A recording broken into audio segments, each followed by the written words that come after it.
Nous achetons la mort, c'est comme ça que je l'appelle aujourd'hui. La mort à nos enfants, cet outil-là, ce n'est que la mort. Derrière, il n'y a pas autre chose concernant les mineurs. Donc ça, il faut en être conscient, parce que le nombre d'enfants que nous voyons qui ont fugué, dont on retrouve les corps tous les jours en France, c'est juste à cause de cet outil-là. Donc éveillons nos consciences. Moi, j'en ai pris conscience sur ce que je vis aujourd'hui. À refaire, jamais ma fille n'aurait un téléphone. Peut-être que je l'aurais préservé et je ne serais pas là en train de pleurer pour lui. Eh ben non. Donc on a découvert qu'il ne fallait pas qu'on l'oblige à l'amener à l'hôpital. Mais pourtant, l'école est obligatoire en France jusqu'à 16 ans. C'est ce que dit la loi, non? Ben écoutez, aujourd'hui on découvre beaucoup de choses entre cette loi qui nous oblige et malheureusement la réalité. On appelle ça, comment est-ce qu'on appelle, une visite, ça les termes juridiques, hein, donc c'est une visite assistée. D'accord. Ouais, donc en 48 heures, vous passez, vous êtes considéré, vous le géniteur, hein, comme étant quelqu'un de dangereux pour votre enfant que vous avez mis au monde, que vous avez éduqué, que vous avez encadré, que vous avez chéri toute votre vie. Donc en 48 heures, vous devenez quelqu'un de dangereux.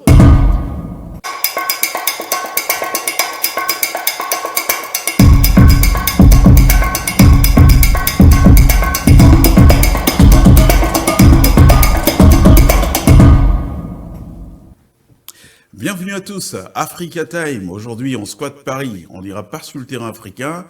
On sera là pour réaliser un bel échange, en tout cas je l'espère, avec une invitée de charme. C'est Mireille Moguena, elle est conseillère en développement et stratégie des entreprises. Elle est notre invitée aujourd'hui. Bonjour Mireille Moguena. Bonjour Morgan Palmer. Et merci d'avoir répondu spontanément à notre invitation pour participer à Africa Time depuis les belles rues de Paris. Allez, petite question d'entrée de jeu.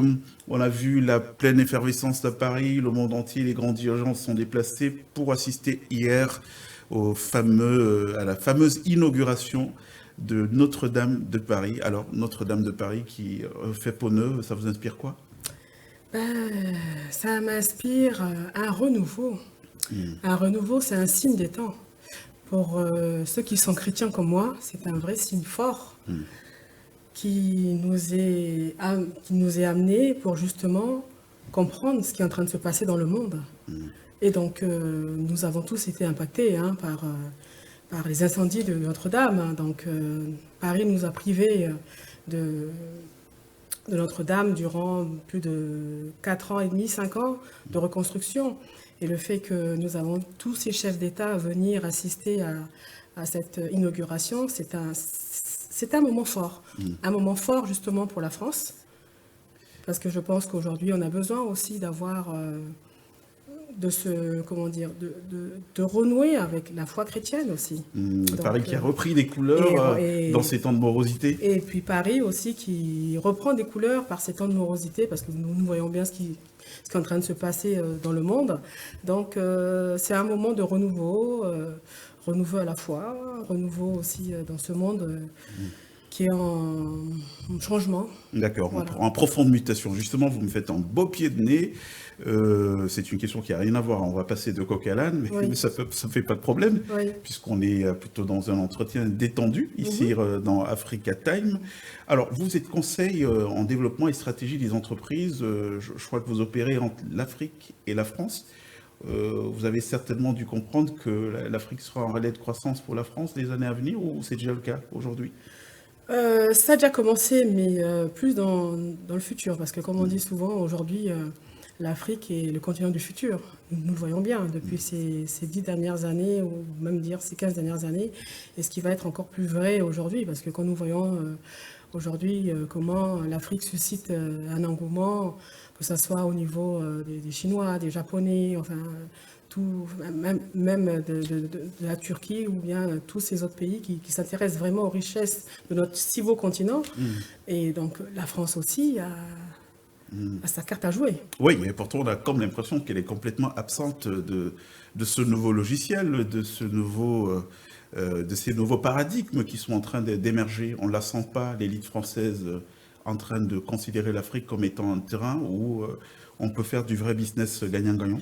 Alors, l'élite française, on ne la sent pas parce que je pense que cette élite-là, malheureusement, ne sait pas justement comment il faut collaborer, comment il faut coopérer avec l'Afrique. Cette élite française a perdu pied, malheureusement. Elle ne sait plus comment faire. Elle n'a pas les codes. Elle n'a pas du tout les codes, malheureusement. Et nous voyons bien qu'aujourd'hui, nous voyons les autres pays qui sont là de façon assez, comment dire, offensive. Hein. Elles sont présentes. Et malheureusement, où est la France?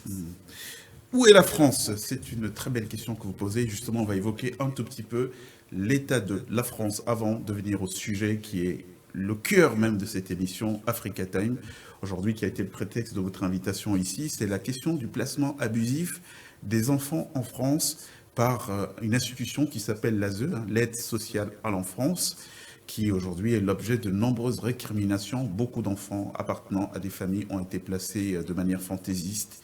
Et puis ça pose un vrai problème aujourd'hui.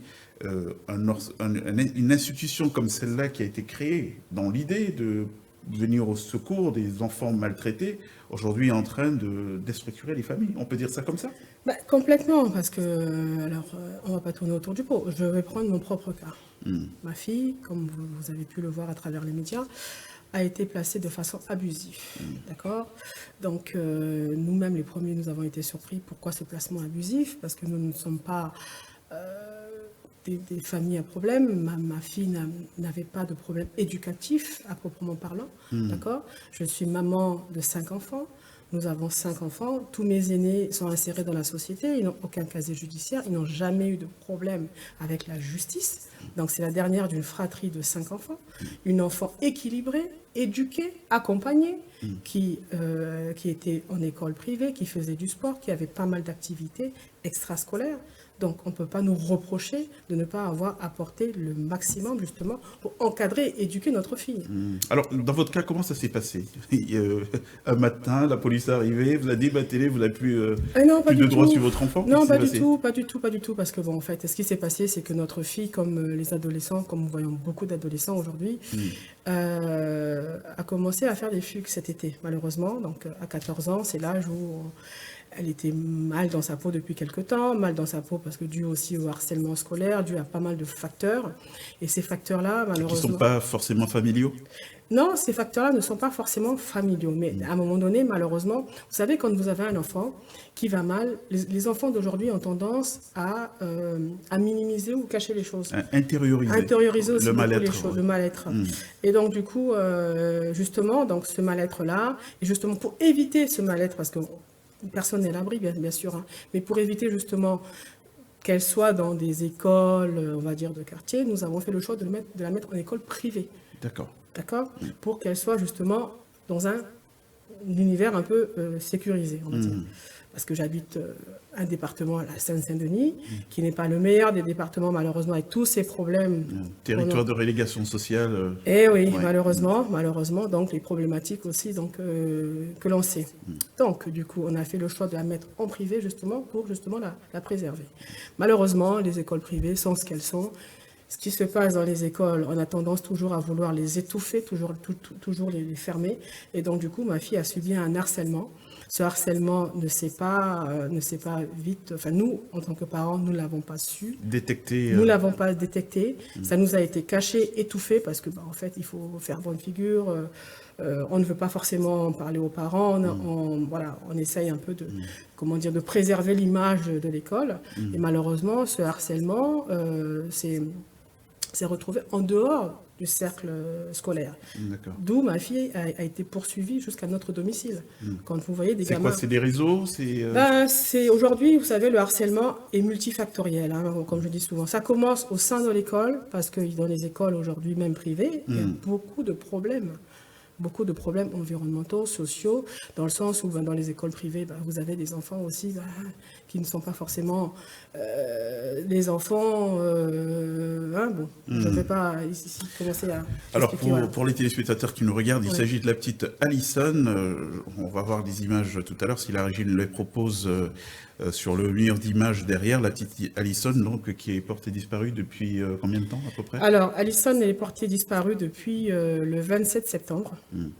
D'accord, depuis le 27 septembre. Oui, ça commence à dater quand même. Ça commence à dater. Alors, ce qui s'est passé, c'est que entre deux, grâce à la médiatisation que nous avons mis en place, ça a porté ses fruits. Donc, elle est réapparue en nous suppliant d'arrêter la médiatisation parce que ça la mettait en danger. Elle nous a supplié, maman, s'il vous plaît, arrêtez la médiatisation. Et là, elle vous a dit qu'elle était où? Qu'est-ce qu'elle faisait? Elle n'a pas voulu nous dire. Elle n'a pas voulu nous dire. Enfin, c'est pas faute d'avoir insisté pour savoir où est-ce qu'elle était, mais avec qui elle était. Parce que moi, je n'arrête pas de le répéter depuis le début. Ma fille est sous emprise. Mais elle a 14 ans, votre fille. Elle a 14 ans, ma fille. Mais à 14 ans, on n'est pas libre de disposer de soi comme on veut. Mais bien sûr. Alors, le souci, c'est on n'est pas libre de disposer. Mais malheureusement, vous savez, quand il y a eu un placement abusif, d'accord, quand l'ASE décide de vous retirer votre enfant, d'accord, sans avoir mené une investigation, sans avoir auditionné d'abord, mener des enquêtes pour savoir est-ce que réellement cet enfant est en danger ou pas, et ensuite par la suite de décider d'un placement. Ça n'a pas été le cas. Oui. Alors, en quoi peut-on catégoriser ou plutôt qualifier votre cas de scandale, puisqu'on a dans les titres on parle de scandale, Bien sûr. l'ASE au cœur d'un scandale sur Oui. les placements Oui. abusifs. En quoi peut-on considérer que le placement de la petite Alison, votre fille, était abusif? Il était abusif dans le sens où, c'est ce que je vous dis, il n'y a eu aucune enquête qui a été faite. D'accord. Aucune. Il n'y a pas des antécédents familiaux? Il n'y a pas d'antécédents familiaux à proprement dit. C'est une enfant qui n'avait pas de problème. C'est une enfant, mis à part ses petits soucis comme tout adolescent de son âge, qui veut un peu tester les choses, se maquiller, mettre du vernis, etc., etc. Mais rien de gravissime. Alors, comment ça s'est passé? Tout est parti d'un signalement? Qu'est-ce qui s'est passé? Vous étiez un jour chez vous? On vous Alors, a dit... nous étions en vacances. Nous étions en vacances. Elle a eu à faire des fugues, plusieurs fugues sur notre lieu de vacances durant les 15 jours de vacances. Et c'est suite à ces fugues qu'un signalement a été fait. Et donc, du coup, le signalement a été fait parce que nous avons, lors de sa dernière fugue sur notre lieu de vacances, nous avons réussi à la récupérer. D'accord? Donc, nous avons réussi à la récupérer par nos propres moyens. Et ça se passe comment, ce type de signalement? C'est de la délation? Alors, non, pas du tout. Alors, qui a fait le signalement? Alors, nous, quand on l'a récupéré, en tant que parents, quand vous avez un enfant mineur qui a fait des fugues, votre première inquiétude, c'est de pouvoir l'emmener à l'hôpital pour savoir si elle n'a rien subi. Voilà. Donc, si elle n'a pas eu à, si elle n'a pas été violée, consommer, par exemple, violée, voilà. ou si elle n'a pas eu à consommer des drogues. Donc, en tant que parents, nous l'avons amenée à l'hôpital. D'accord. Et donc, ce sont les services sociaux de l'hôpital, parce qu'en plus de ça, nous, quand on l'a récupérée, elle était dans un état pitoyable. Métisse avec des longs cheveux, donc complètement avec des nœuds et des poux, et donc je ne vous explique même pas. Donc malheureusement, notre urgence à nous, c'était vraiment de pouvoir la soigner pour savoir qu'est-ce qu'elle avait eu, qu'est-ce qu'elle avait subi. Donc la première réaction qu'on a eue, c'était, moi en tout cas, c'était d'abord de lui couper les cheveux pour enlever ses poux, pour essayer de la rendre un peu présentable et l'emmener à l'hôpital. Vous savez, ça s'est passé en quelques heures. Le temps de la récupérer sur notre lieu de vacances, parce que nous étions dans l'Hérault, et de monter avec elle sur Paris. Et donc, réaction de l'hôpital, des services sociaux? Scandale, oui. Pourquoi est-ce que vous avez coupé les cheveux de votre fille? C'est soi-disant que ça a été perçu comme de la maltraitance. De la maltraitance, parce qu'on ne coupe pas les cheveux des enfants, etc., etc. Mais nous leur a dit, mais attendez, vous vous rendez compte que nous... On est en plein délire, là. On est en plein délire. Nous étions dans une situation d'urgence. On a une enfant qui avait fugué, dont on n'avait pas de nouvelles. On ne savait pas où est-ce qu'elle était. D'accord? Grâce aux réseaux sociaux, grâce au signalement, nous avons pu avoir les indications nécessaires pour pouvoir la retrouver. Et nous avons donné ces informations conjointement à la police, donc pour pouvoir la localiser et la récupérer. Donc nous, notre urgence à nous n'avons fait que ce que la police nous a préconisé de faire, de l'amener rapidement dans un hôpital. Donc un peu la double peine pour la famille. Mais bien sûr, c'est une double peine. Ouais, c'est une double peine. La tristesse de voir un enfant qui se perd et l'accusation portée sur vous. Automatiquement, de oui. négligence. De négligence, de maltraitance. Parce que nous lui avons coupé les cheveux et nous l'avons forcé à aller à l'hôpital, parce que c'est une mineure. Hein. Donc quand un mineur ne veut pas aller à l'école, il faut que vous appreniez que ce n'est pas obligatoire. Donc vous, en tant que parent, vous devez de protéger. Et donc, la protection, ça veut dire veiller aussi à la santé de votre enfant. Bien sûr. Eh bien non. Donc, on a découvert qu'il ne fallait pas qu'on l'oblige à l'amener à l'hôpital. Mais pourtant, l'école est obligatoire en France jusqu'à 16 ans. C'est ce que dit la loi, non? Ben, écoutez, aujourd'hui, on découvre beaucoup de choses entre cette loi qui nous oblige et malheureusement la réalité sur le terrain. Alors, nous évoquons cette question, chers auditeurs, téléspectateurs, vous qui nous regardez aujourd'hui, parce que c'est un vrai sujet de société en France. De nombreuses plaintes récurrentes viennent sur le même thème, placement abusif d'enfants en France. Les cas sont légion. Nous évoquons cette question, mais il serait peut-être bien pour les téléspectateurs qui nous regardent de comprendre, pour eux, de comprendre comment ça se passe. Donc, il y a un signalement des services sociaux, Oui. et donc l'ASE, donc l'aide sociale à l'enfance, Oui. décide de prendre l'enfant. Qu'est-ce qui se passe? Alors, il rentre en contact avec vous? Comment Le ça... signalement a été fait au sein de l'hôpital, par les Oui. services sociaux de l'hôpital. D'accord? Donc, quand c'est comme ça, je vous informe. Donc, le signalement, il est fait parce qu'ils estiment que l'enfant a eu les cheveux coupés. L'enfant ne voulait pas venir à l'hôpital, donc il ne fallait pas la forcer. Donc, automatiquement, on pose la question à l'enfant. Donc, forcément, c'est une enfant qui est mineure, qui n'était pas forcément dans un état en plus de cohérence quand elle répondait à ces questions. Et donc, ils ont cette fâcheuse habitude de toujours, comment dire, aggraver les choses, justement, pour rendre la parole de l'enfant De faire dire ce qu'ils veulent entendre, en fait. tout à fait, parce qu'entre ce que l'enfant a dit quand elle était à l'hôpital et ce que l'enfant nous a expliqué quand elle est sortie de l'hôpital, parce qu'une fois le placement fait, quand elle a été placée, ça n'a pas été simple pour elle, parce que justement, au sein de l'ASE, elle a quand même subi aussi de la violence. Alors, justement, on n'a pas bien compris l'articulation à ce niveau. Donc, les services sociaux signalent L'enfant. oui. Et qu'est-ce qui se passe Alors, quand les services de manière sociaux, opérationnelle? quand les services sociaux font le signalement remonte au niveau du parquet. Oui. Donc, c'est le juge qui décide. Donc, on appelle ça une ordonnance de placement provisoire. Sur la foi des déclarations des agents de l'ASE? Sur la foi des déclarations des services sociaux. D'accord. Des services sociaux de l'hôpital.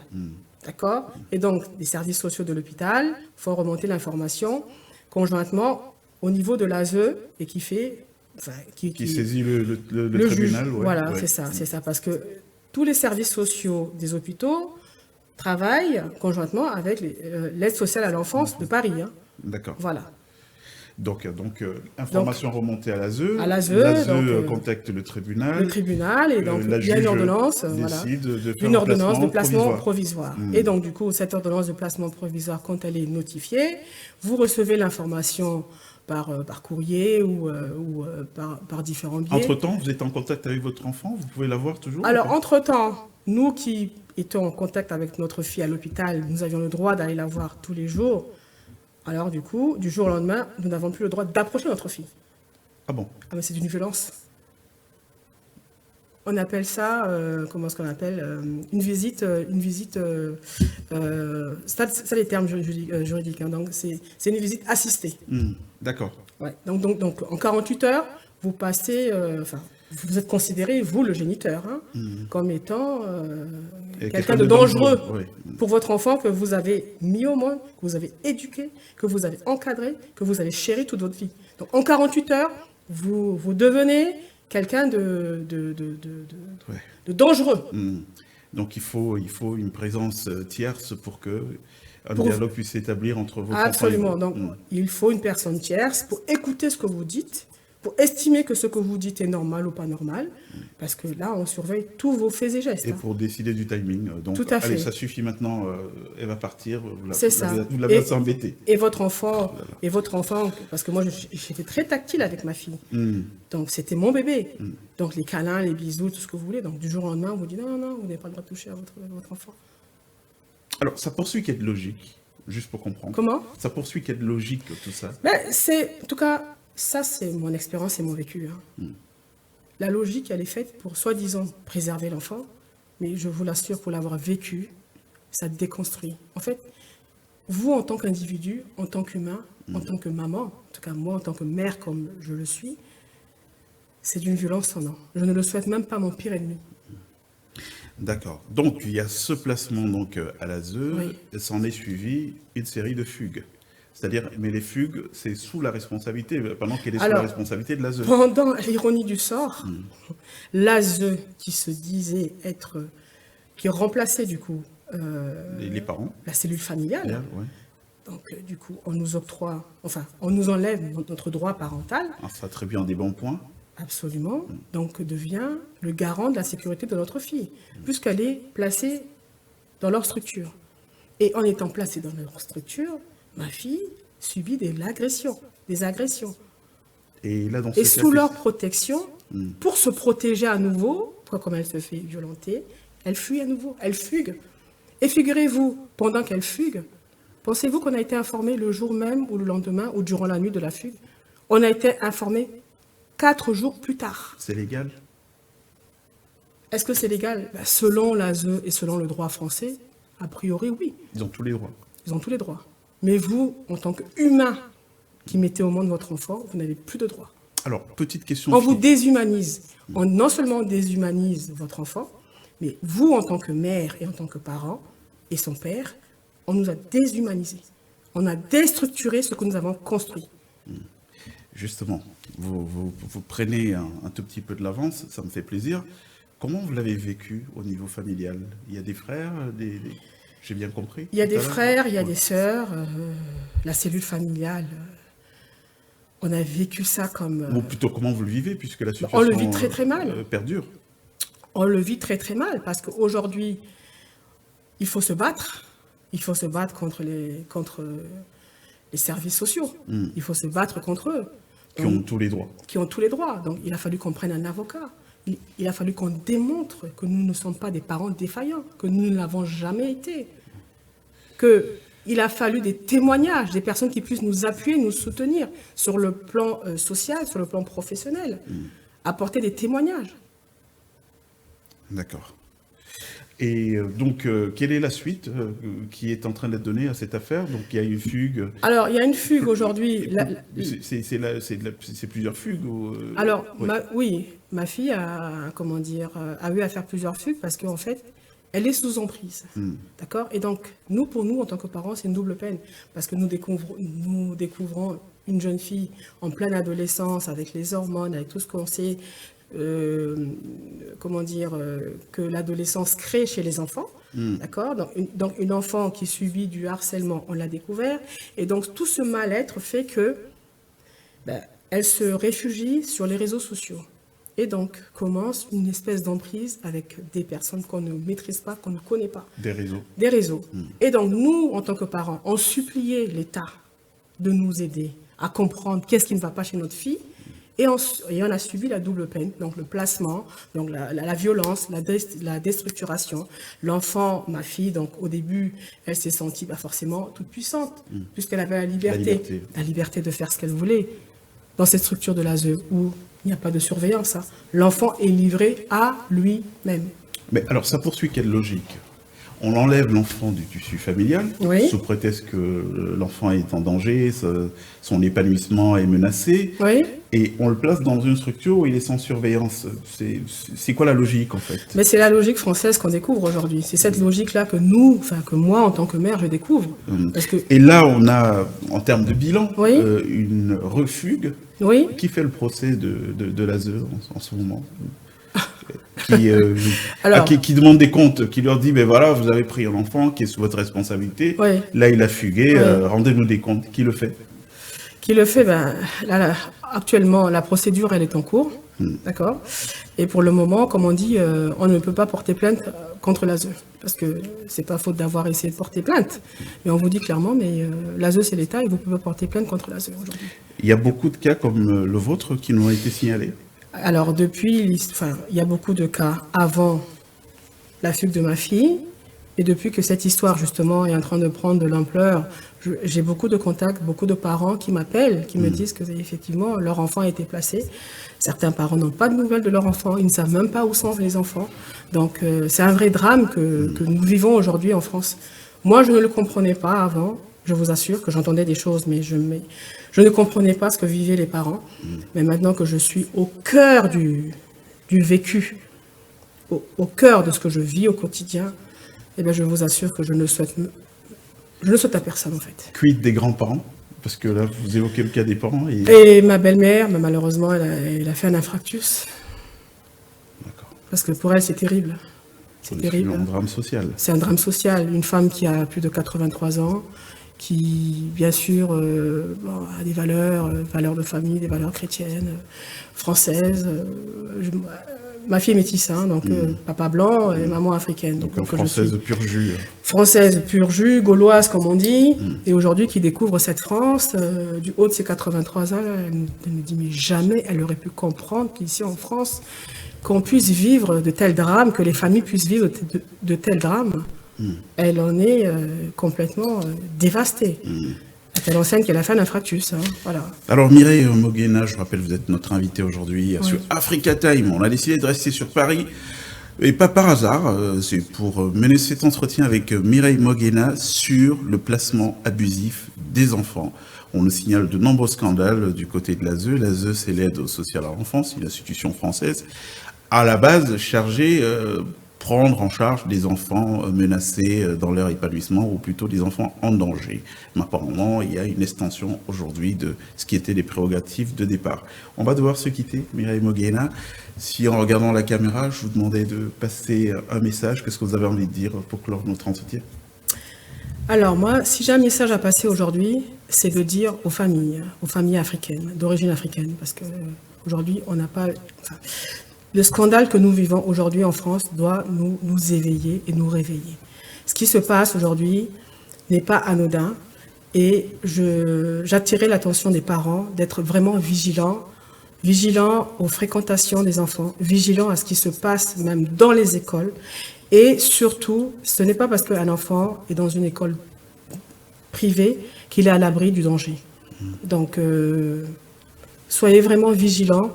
Et quitte à passer pour un parent qui est répressif parce que vous n'allez pas lui offrir le dernier iPhone ou la dernière tablette, il vaut mieux ne rien lui offrir, mais préserver votre enfant, que vouloir lui offrir un outil qui va les détruire. Parce que c'est aujourd'hui ça aussi la réalité. Parce que moi, ce que j'ai entendu, c'est que en tant que parents, nous n'avons pas le droit de vérifier avec qui nos enfants échangent. Donc, il ne faut pas être intrusive. On nous a interdit d'être intrusive. Nous achetons la mort. C'est comme ça que je l'appelle aujourd'hui. La mort à nos enfants, cet outil-là, ce n'est que la mort. Derrière, il n'y a pas autre chose concernant les mineurs. Donc ça, il faut en être conscient. Parce que le nombre d'enfants que nous voyons qui ont fugué, dont on retrouve les corps tous les jours en France, c'est juste à cause de cet outil-là. Donc, éveillons nos consciences. Moi, j'en ai pris conscience sur ce que je vis aujourd'hui, à refaire. Jamais ma fille n'aurait un téléphone. Peut-être que je l'aurais préservé et je ne serais pas là en train de pleurer pour la retrouver. Merci beaucoup, Mireille Moguena, que vous pourrez joindre en contactant simplement la rédaction d'Africa Time. Merci d'avoir accepté de faire le déplacement. Merci Morgane. Merci pour vous confier à nous, Africa Time, c'est la fin. Passion, précision, innovation, c'est le fondement existentiel de ce programme qui est donc ouvert à la valorisation des initiatives à forte valeur ajoutée sur le continent africain, mais qui peut aussi se poser de temps en temps à Paris pour scruter l'actualité. Merci à tous et à très bientôt.